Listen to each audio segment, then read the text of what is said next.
नमस्कार, good news today देख रहे हैं आप। मैं हूं आपके साथ वैभव राज शुक्ला। आप देख रहे हैं हमारा खास कार्यक्रम जीएनटी स्पेशल। जीएनटी स्पेशल में आज बात उस अनमोल रतन की करेंगे जिसने देश को हमेशा के लिए अलविदा कह दिया। रतन नवल टाटा, एक ऐसी अजीम शख्सियत जिनकी सारी जिंदगी सेवा और परोपकार का उत्सव है। एक ऐसा उत्सव जिसे रतन टाटा के जाने के बाद भी सालों तक मनाया जाता रहेगा। हिंदुस्तान की कई पीढ़ियों के लिए रतन टाटा एक ऐसा आदर्श बनकर रहे जिनका योगदान केवल राष्ट्र निर्माण तक सीमित नहीं है, बल्कि वो लाखों लोगों के अभिभावक बन गए। जिसने भी उनकी कंपनियों में या उनके साथ एक बार काम कर लिया, रतन टाटा से उनका रिश्ता हमेशा हमेशा के लिए जुड़ गया। रतन टाटा के जाने के बाद आज सारा देश अपने उस अनमोल रतन को याद कर रहा है, उन्हें भावभीनी श्रद्धांजलि दे रहा है। आज जीएनटी स्पेशल में हम आपको रतन टाटा की जिंदगी के कुछ ऐसे दिलचस्प किस्से सुनाने जा रहे हैं जिन्हें सुनकर आपको यकीन ये हो जाएगा कि आखिर क्यों रतन टाटा जैसा दूसरा ना कोई है और ना कोई हो सकता है।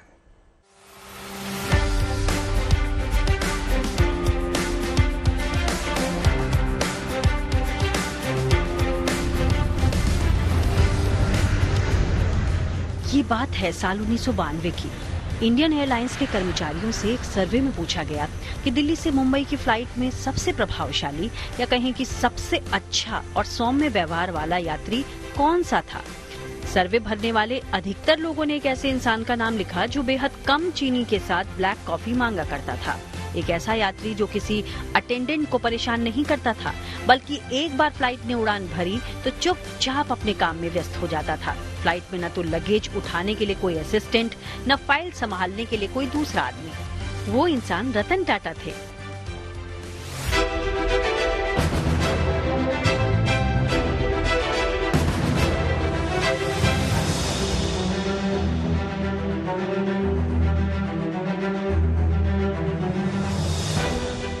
दुनिया के बड़े उद्योगपतियों में से एक, लेकिन देश प्रथम की सोच रखने वाले रतन टाटा।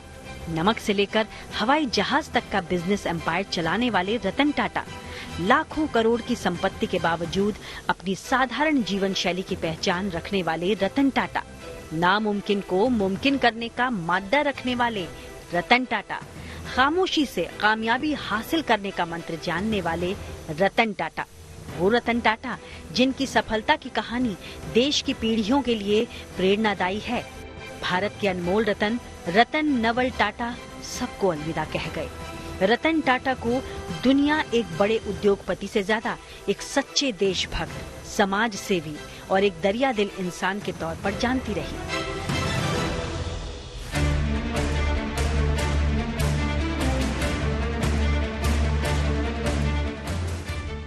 एक ऐसी अजीम शख्सियत जिसने भारत के आज और कल को संवारने और सुरक्षित करने के लिए अपनी पूरी जिंदगी खपा दी। कभी भारत के आसमान पर पहली कमर्शियल एयरलाइन को उड़ाने वाले परिवार के वारिस रतन टाटा का दिल जमीन पर रहने वाले देशवासियों के लिए धड़कता था। इसका सबसे बड़ा उदाहरण है नैनो कार का निर्माण। दरअसल एक बार रतन टाटा मुंबई की बारिश में अपनी कार से कहीं जाने के लिए निकले थे। रास्ते में उन्होंने तेज बारिश में एक परिवार को भीगते देखा। बाइक पर एक दूसरे से चिपके परिवार के सदस्यों को भीगता देख रतन टाटा इमोशनल हो गए। इस दृश्य ने रतन टाटा को सोचने पर मजबूर कर दिया। उन्हें लगा कि तमाम हवाई जहाजों और लग्जरी कारों की इस दुनिया में एक छोटी सी अफोर्डेबल कार मिडिल क्लास के लिए भी होनी चाहिए। सो उन्होंने अपने इंजीनियर्स को बुलाया और उन्हें एक ऐसी कार बनाने का मिशन सौंप दिया जिसका बजट केवल 1 लाख रुपए हो। जल्द ही उनका सपना पूरा भी हुआ और भारतीय मार्केट में नैनो का आगमन हो गया। ये भारत की सबसे अफोर्डेबल कार थी। नैनो से जुड़ा ये किस्सा कुछ साल पहले उन्होंने एक कार्यक्रम में खुद लोगों के साथ साझा भी किया था। So many Indian families, young Indian families. I saw them on two-wheelers. The father sitting on a scooter, his son standing in front of him, his wife behind him with the baby in her arms. And on slippery roads when there's rain or in the night, I asked myself, this is a very dangerous way for a family to travel. So can we give that family a safe form of transport where they can be protected from the rain, where they would be safer in the night? And that's what started me on the thought, a new small 1 lakh car.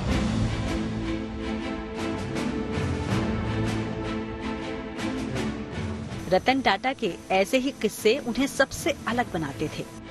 ऐसे ही किस्सों की थाती की बदौलत जो सम्मान और प्यार रतन टाटा को हासिल हुआ, वो भारत के किसी और उद्योगपति के लिए सपना हो सकता था।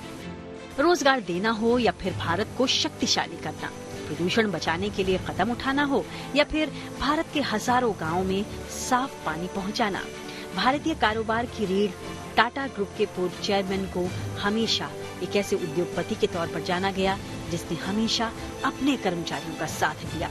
कोरोना काल में जब कंपनियां बड़े पैमाने पर कर्मचारियों की छटनी कर रही थी, तो रतन टाटा ने इसका विरोध करते हुए इसे नैतिकता के खिलाफ बताया था। यही नहीं, बल्कि उन्होंने कोरोना महामारी के दौरान सबसे बड़ी मदद देकर मिसाल पेश की। कोविड-19 के दौरान रतन टाटा ने 500 करोड़ रुपए का दान किया था।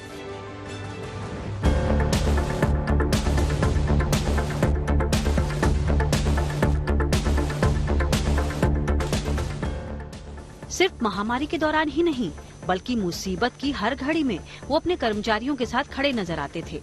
एक बार तो वो अपने बीमार कर्मचारी के इलाज के लिए प्लेन उड़ाने तक को तैयार हो गए थे। दरअसल वो वाकया अगस्त 2004 का था। तब पुणे में टाटा मोटर्स के एमडी प्रकाश एम तेलंग की तबीयत अचानक खराब हो गई।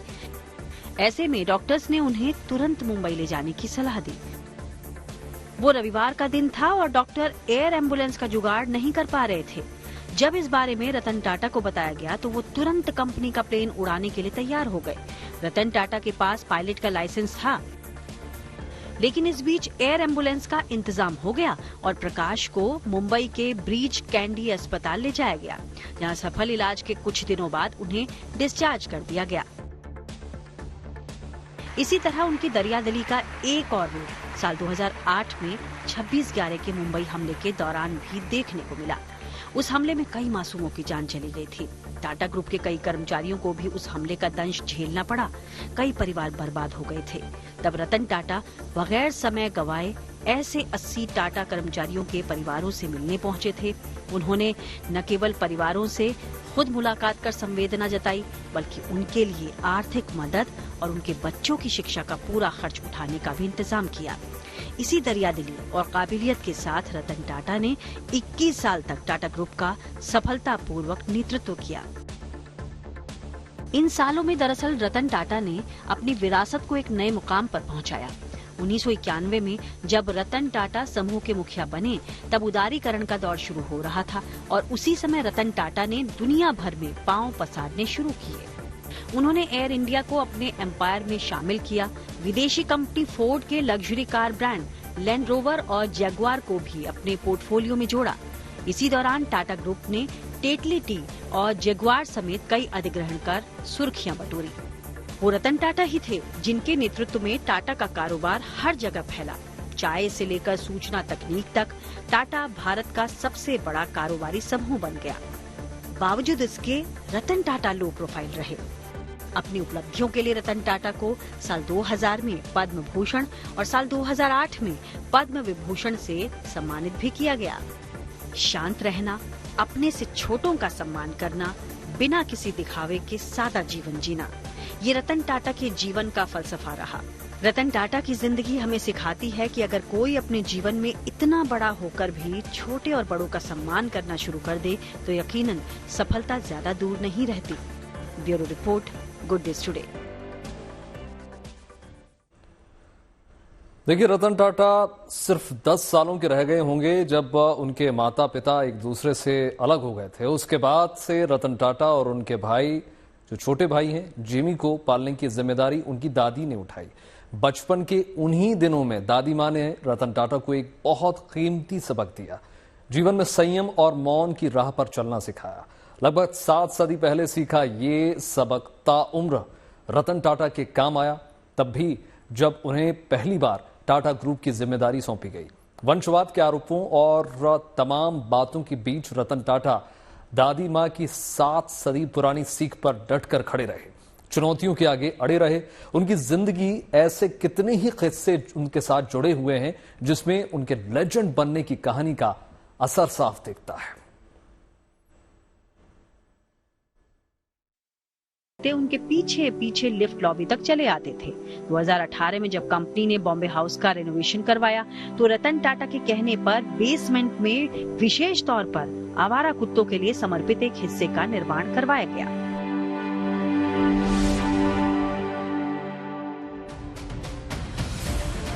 लेकिन जो रतन टाटा निजी जिंदगी में इतने नर्म दिल और संवेदनशील थे, बिजनेस के मामले में वो उतने ही मजबूत, सूझबूझ वाले और सधे हुए व्यक्ति थे। अमेरिकी कंपनी फोर्ड से जुड़ा एक किस्सा उनके इसी रूप को दिखाता भी है। बात दरअसल 1998 की है। उस साल रतन टाटा ने देश की पहली स्वदेशी कार टाटा इंडिका लॉन्च की, लेकिन इंडिका को लेकर कंपनी को काफी घाटा झेलना पड़ गया, जिसके बाद टाटा ने अमेरिका की कंपनी फोर्ड के साथ डील करने का फैसला लिया। फोर्ड के साथ टाटा की मीटिंग हुई और इस मीटिंग के बाद फोर्ड ने मुलाकात और डील को इस तरह पेश किया मानो वो टाटा पर एहसान करने जा रहे हैं। फोर्ड की ये टिप्पणी सुनने के बाद रतन टाटा ने फैसला लिया कि उनका टाटा ग्रुप फोर्ड के साथ अब डील नहीं करेगा और ये डील होते होते नहीं हो पाई। उसके बाद जब वैश्विक मंदी का दौर आया तो फोर्ड दिवालिया होने के कगार पर पहुंच गया। तब रतन टाटा ने फोर्ड के दो पॉपुलर ब्रांड जैगुआर और लैंड रोवर को $2.3 बिलियन में खरीद लिया। ये राशि आज के हिसाब से लगभग 19,000 करोड़ रुपए के बराबर है। रतन टाटा ने बोलकर नहीं, लेकिन अपनी मेहनत से फोर्ड को दिखा दिया कि कौन किस पर एहसान कर रहा है।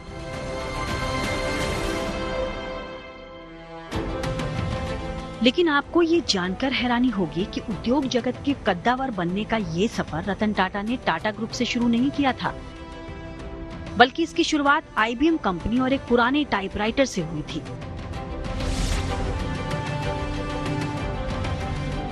दरअसल हुआ यूं कि 70 के दशक के शुरुआती साल रतन टाटा ने अमेरिका में बिताए, मगर 1962 में उनकी दादी की तबीयत खराब हो गई, जिसके चलते वो भारत लौट आए।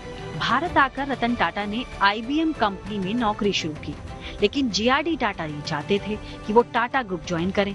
परिवार का सदस्य होने के बावजूद तब रतन टाटा से रिज्यूमे मांगा गया। तब IBM के दफ्तर में बैठे हुए एक पुराने पड़े टाइपराइटर का इस्तेमाल कर रतन टाटा ने अपना पहला रिज्यूमे तैयार किया। इस रिज्यूमे को JRD टाटा को भेजने के बाद टाटा ग्रुप के साथ उनकी औपचारिक शुरुआत हो गई।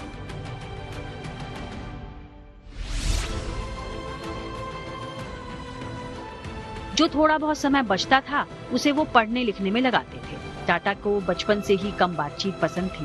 वो केवल औपचारिक और जरूरी बात ही करते थे। वो बुक लवर थे और उन्हें सक्सेस स्टोरीज पढ़ना बहुत पसंद था। एक इंटरव्यू में उन्होंने ये कहा भी था कि रिटायरमेंट के बाद वो अपने इस शौक को समय दे रहे हैं।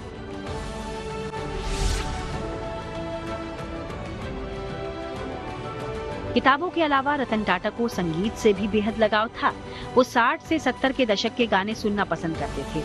उन्होंने कई मौकों पर जिक्र भी किया कि उन्हें शॉपिंग पसंद है और वो शास्त्रीय संगीत के वाद्य यंत्र को बजाने की इच्छा रखते हैं। इस लिहाज से रतन टाटा को कई मौकों पर पियानो पर हाथ आजमाते भी देखा गया था।